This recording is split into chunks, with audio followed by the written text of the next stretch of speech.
আসসালামু আলাইকুম। সবাইকে স্বাগত বাংলা টিভির প্রাইম নিউজে। সাথে আছি আমি নিয়ামতুল্লাহ সিরাজি। শুরুতেই থাকছে এসএনএস হোমলোন সংবাদ শিরোনাম।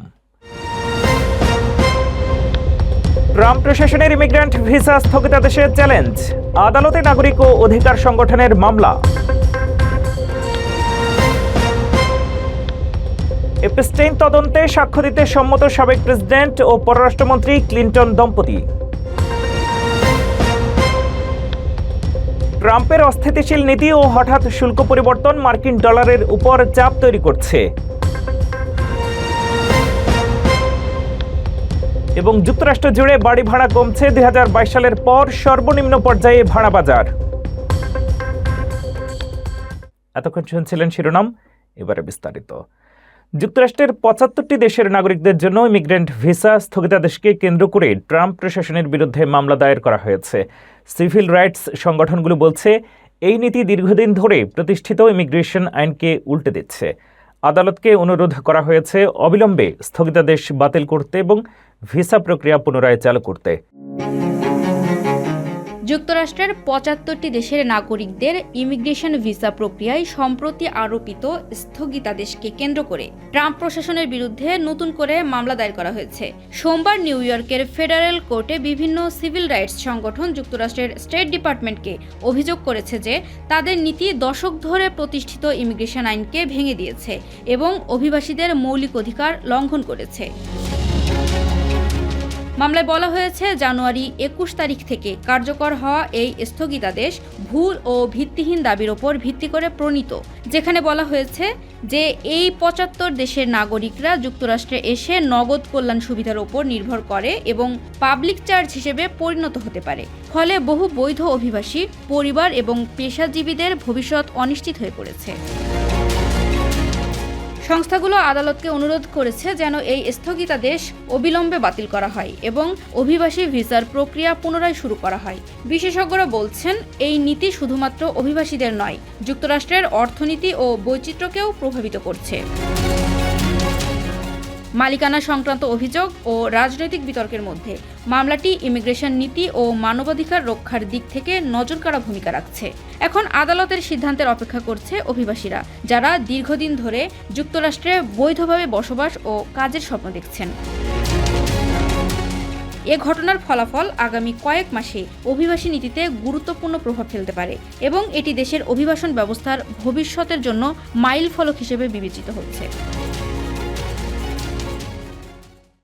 সাম্প্রতিক দুটি পোল দেখাচ্ছে, প্রেসিডেন্ট ট্রাম্পের আইন ভঙ্গকারী অবৈধ অভিবাসী বহিষ্কার নীতি ব্যাপক জনপ্রিয়। ৭৩% মানুষ বলেন অনুমতি ছাড়া প্রবেশ আইন লঙ্ঘন।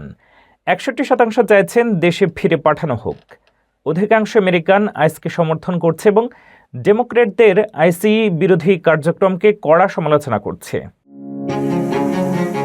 যুক্তরাষ্ট্রে অবৈধ অভিবাসন ও সীমান্ত নিরাপত্তা নিয়ে প্রেসিডেন্ট ডোনাল্ড ট্রাম্পের কঠোর পদক্ষেপ ব্যাপক সমর্থন পাচ্ছে। সাম্প্রতিক দুটি পোল অনুযায়ী আমেরিকানদের বড় অংশই ট্রাম্পের অভিবাসন নীতির পাশে দাঁড়িয়েছে। প্রথম পোল দেখায় ৭৩% মানুষ মনে করেন অনুমতি ছাড়া যুক্তরাষ্ট্রে প্রবেশ করা আইন লঙ্ঘন। ৬১% অবৈধ অভিবাসীকে তাদের দেশেই ফেরত পাঠানোর পক্ষে এবং ৫৪% মানুষ চান আইস তাদের দায়িত্ব অনুযায়ী আইন প্রয়োগ করুক। দ্বিতীয় পোল আরও দৃঢ় সমর্থন দেখায়। এতে ৭৩% মানুষ মনে করেন অপরাধী অবৈধ অভিবাসীদের বহিষ্কার করা উচিত এবং ৬৭% চান স্থানীয় ও রাজ্য কর্তৃপক্ষ ফেডারেল কর্তৃপক্ষের সঙ্গে মিলেমিশে আইন ভঙ্গকারী অবৈধদের বিরুদ্ধে কাজ করুক।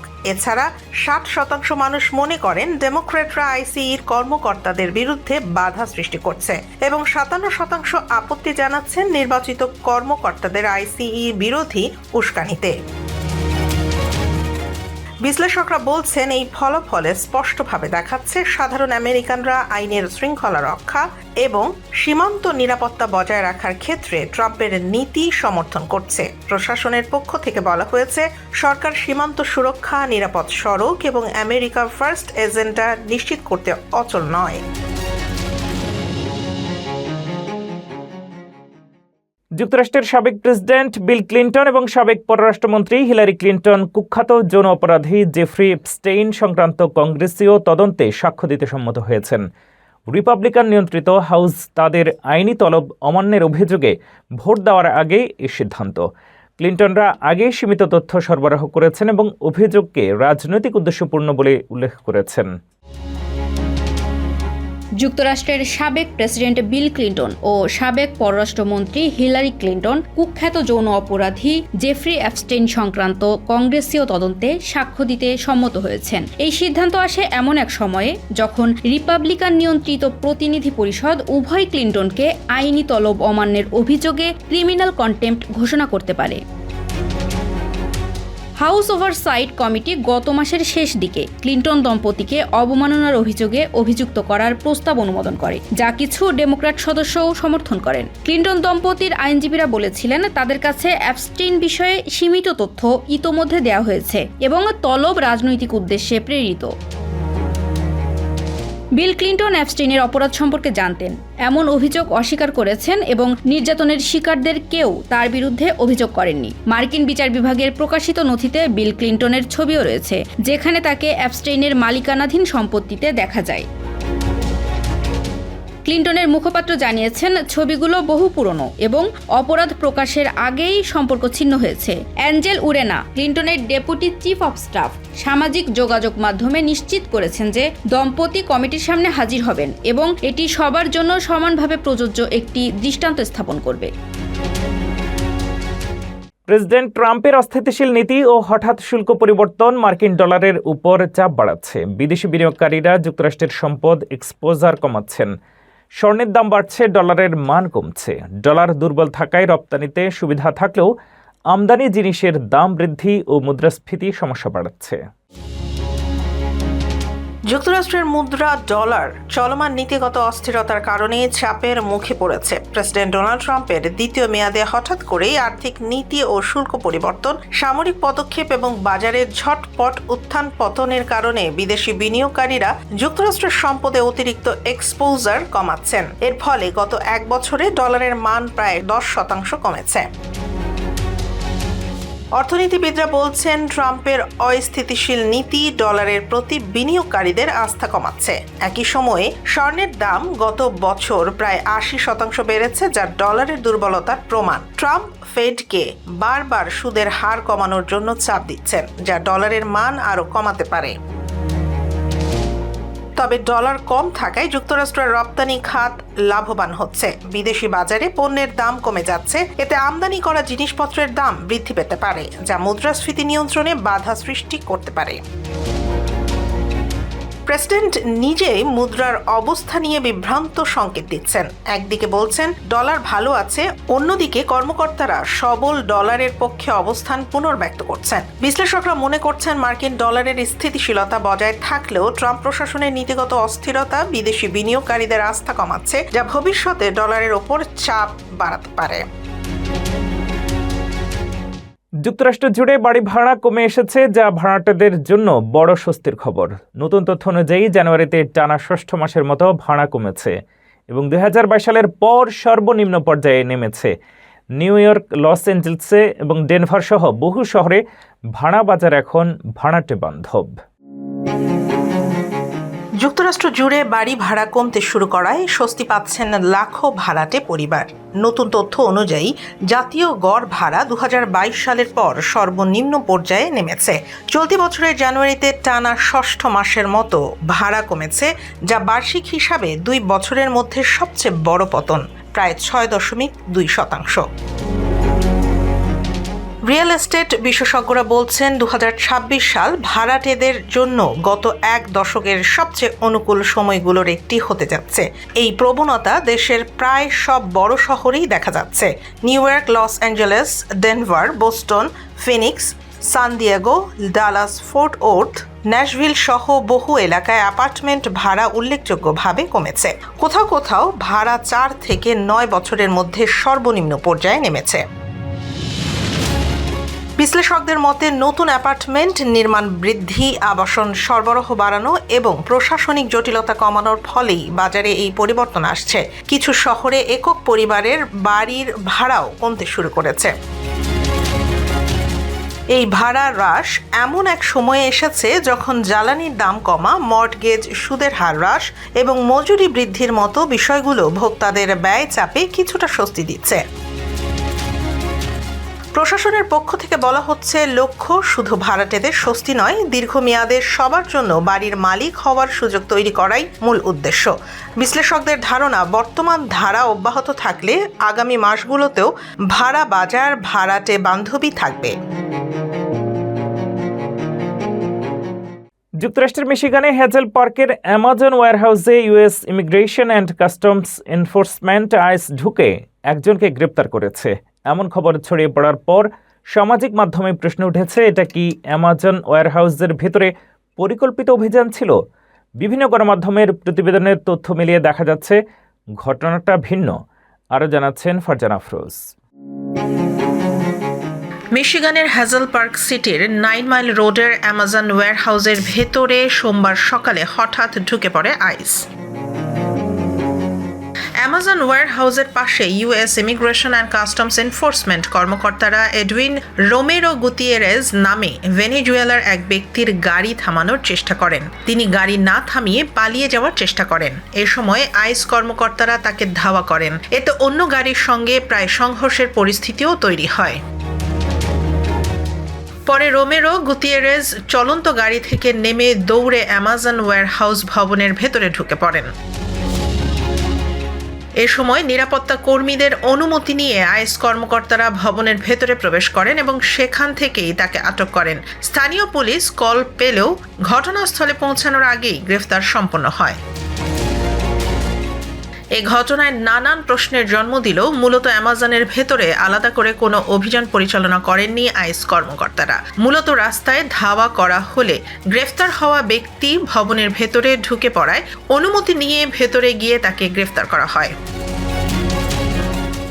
এদিকে আইস জানিয়েছে 2023 সালে রিও গ্র্যান্ড ভ্যালি সীমান্ত দিয়ে অনুমতি ছাড়া যুক্তরাষ্ট্রে প্রবেশের সময় তাকে বর্ডার পেট্রোল গ্রেফতার করেছিল। বর্তমানে তিনি ইমিগ্রেশন প্রক্রিয়া শেষ না হওয়া পর্যন্ত আইস হেফাজতেই আছেন। মিশিগান হাউসে একটি নতুন বিল প্রস্তাবিত হয়েছে, যা কিশোরদের জন্য কেনা ডিভাইসে 32% কর আরোপ করবে। লক্ষ্য হল সামাজিক মিডিয়ার অতিরিক্ত ব্যবহার কমানো। আইনটি পাশ হলে বাজারে কিশোরদের ডিভাইসের দাম বৃদ্ধি পাবে। সমর্থকরা এটিকে নিরাপত্তার পদক্ষেপ বললেও সমালোচকরা এটিকে প্রযুক্তিগত অ্যাক্সেসে বাধা মনে করছেন। মিশিগান রাজ্যের হাউসে একটি নতুন বিল প্রস্তাব করা হয়েছে, যা কিশোরদের সামাজিক মিডিয়ার ব্যবহার নিয়ন্ত্রণ করার উদ্দেশ্যে তৈরি। এই বিলটি 18 বছরের কম বয়সী শিশুদের জন্য কেনা ডিভাইসগুলিতে 32% কর আরোপ করার প্রস্তাব রাখছে। প্রতিনিধি মার্ক টিসডেল এই বিলটি প্রণয়ন করেছেন। তিনি বলেছেন, একটি মৌলিক অর্থনৈতিক নীতি হলো, যা আপনি উৎসাহিত করবেন তার পরিমাণ বেশি হবে, আর যা আপনি কর দেবেন তার ব্যবহার কমে যাবে। এই দৃষ্টিকোণ থেকে ডিভাইসের উপর উচ্চ কর বসালে কিশোরদের মধ্যে সামাজিক মিডিয়ার অতিরিক্ত ব্যবহার কমবে বলে আশা করা হচ্ছে। বিলের উদ্দেশ্য হলো বাবা মা বা অভিভাবকদের সন্তানদের জন্য অতিরিক্ত ডিভাইস ক্রয় কমাতে প্রণোদনা দেয়া এবং একই সঙ্গে কিশোরদের সোশ্যাল মিডিয়ায় অতিরিক্ত সময় কাটানো নিয়ন্ত্রণে রাখা। সমালোচকরা বলছেন, এই ধরনের কর নীতি শিশুদের ডিজিটাল শিক্ষা ও প্রযুক্তি অ্যাক্সেসে বাধা সৃষ্টি করতে পারে। অন্যদিকে সমর্থকরা মনে করেন এটি কিশোরদের অনলাইন নিরাপত্তা ও মানসিক সুস্থতার জন্য গুরুত্বপূর্ণ পদক্ষেপ। বিলটি পাশ হলে মিশিগানের বাজারে কিশোরদের জন্য স্মার্টফোন, ট্যাবলেট ও অন্যান্য ওয়্যারলেস ডিভাইসের দাম উল্লেখযোগ্যভাবে বৃদ্ধি পাবে। এখন দেখার বিষয়, আইন প্রণেতারা এই বিলকে কতটা সমর্থন দেন এবং এটি বাস্তবায়িত হলে সামাজিক মিডিয়ার ব্যবহার কতটা নিয়ন্ত্রিত হয়। জাতীয় নির্বাচনের মাধ্যমে গঠিত নতুন সরকারের সামনে অর্থনৈতিক চ্যালেঞ্জ মহাকায়। অন্তর্বর্তী সরকারের সময়ে বৃদ্ধি পাওয়া মূল্যস্ফীতি, ব্যাংকিং সংকট, রফতানি ঘাটতি, বকেয়া উন্নয়ন প্রকল্প ও বিনিয়োগের স্থবিরতা নতুন সরকারের উপর চতুর্মুখী চাপ সৃষ্টি করবে। বিশেষজ্ঞরা বলছেন, প্রথম 12 থেকে 18 মাসে স্থিতিশীলতা ফিরিয়ে আনা এবং কর্মসংস্থান, শিল্প ও রফতানি চাঙ্গা করা হবে প্রধান চ্যালেঞ্জ। জাতীয় নির্বাচনের মাত্র ৮ দিন বাকি। নির্বাচনের মাধ্যমে গঠিত নতুন সরকারের সামনে বিশাল অর্থনৈতিক চ্যালেঞ্জ অপেক্ষা করছে। অন্তর্বর্তী সরকারের সময় দেশের অর্থনীতি বিপর্যয়ের মুখে। প্রধান চ্যালেঞ্জগুলো হলো মূল্যস্ফীতি নিয়ন্ত্রণ, রাজস্ব ঘাটতি, রফতানি আয় বাড়ানো, ব্যাংকিং খাতের স্থিতিশীলতা ফেরানো, বিনিয়োগ বৃদ্ধি, নতুন কর্মসংস্থান সৃষ্টিসহ শিল্পখাত চাঙা করা। সরকারের বিভিন্ন বকেয়া প্রকল্প, সরকারি কর্মকর্তা কর্মচারীদের বেতন বৃদ্ধি, বিদ্যুৎ ও গ্যাসের অসম চুক্তি নতুন সরকারের ওপর চাপ সৃষ্টি করবে। চলতি অর্থ বছরে অন্তর্বর্তী সরকার অনুমোদন দিয়েছে ৮৫৬টি নতুন প্রকল্প, যার ব্যয় ধরা হয়েছে ১২,১৯,৮৭২ কোটি টাকার বেশি। এছাড়া সরকারি খাতের বৈদেশিক ঋণও বেড়ে দাঁড়িয়েছে প্রায় $৭৪ বিলিয়ন। অর্থনীতির স্থিতিশীলতা ফিরিয়ে আনা নতুন সরকারের জন্য সবচেয়ে বড় চ্যালেঞ্জ। মূল্যস্ফীতি নিয়ন্ত্রণ, রফতানি বৃদ্ধি ও বিনিয়োগ আকর্ষণই হবে প্রথম ধাপ। ব্যাংক খাতে শৃঙ্খলা ফেরানো, ঋণের সুদ হার কমানো ও শিল্পে নিরবচ্ছিন্ন গ্যাস বিদ্যুৎ সরবরাহ নিশ্চিত করাও জরুরি। বিশেষজ্ঞরা বলছেন, আইন শৃঙ্খলা পরিস্থিতি উন্নয়ন ছাড়া নতুন সরকার অর্থনীতিতে কোনো সুফল আনতে পারবে না। পাশাপাশি রমজান ও ঈদের কারণে দ্রব্যমূল্যের চাপ সামলানোও কঠিন হবে। সংক্ষেপে, নতুন নির্বাচিত সরকারকে চতুর্মুখী অর্থনৈতিক চাপের মধ্যে সিদ্ধান্ত নিতে হবে, যাতে দেশের অর্থনীতি স্থিতিশীল রাখা যায়, বিনিয়োগ ও কর্মসংস্থান বাড়ানো সম্ভব হয় এবং জনগণের জীবনমান উন্নত করা যায়। আসন্ন ত্রয়োদশ জাতীয় সংসদ নির্বাচনের মাত্র ৩ দিন আগে যুক্তরাষ্ট্রের সঙ্গে বাংলাদেশের একটি গোপন শুল্ক চুক্তি সই হওয়ার কথা। অন্তর্বর্তী সরকার এই চুক্তি গোপন রাখার জন্য নন ডিসক্লোজার এগ্রিমেন্ট করেছে। ফলে খসড়া ও শর্তাবলী ব্যবসায়ী ও সংশ্লিষ্টদের কাছে অজানা। বিজিএমইএ এবং ঢাকা চেম্বারের ব্যবসায়ীরা জানিয়েছেন, রপ্তানিতে সুবিধা আনতে পারে, তবে সম্ভাব্য শর্তাবলী শিল্প বাণিজ্য ও অভ্যন্তরীণ বাজারে কী প্রভাব ফেলবে তা বোঝা যাচ্ছে না। বিশ্লেষকরা বলছেন, নির্বাচনের আগে এমন সিদ্ধান্ত স্বচ্ছ নয় এবং নির্বাচিত সরকারের জন্য চুক্তি বাস্তবায়নের দায়িত্ব চাপ সৃষ্টি করবে। যুক্তরাষ্ট্র চুক্তিতে শুল্ক, ডিজিটাল বাণিজ্য, জাতীয় নিরাপত্তা, কৃষিপণ্য ও এলএনজি আমদানি সহ নানা শর্ত অন্তর্ভুক্ত করতে চায়। ব্যবসায়ী ও বিশ্লেষকরা মনে করছেন, এই ধরনের গুরুত্বপূর্ণ সিদ্ধান্ত ভোটের পরে হলে রাজনৈতিক ও অর্থনৈতিক প্রভাব নিয়ে যথাযথ আলোচনা করা যেত। স্বচ্ছতা ও জবাবদিহি না থাকার কারণে চুক্তি নিয়ে বিতর্ক তীব্র হচ্ছে।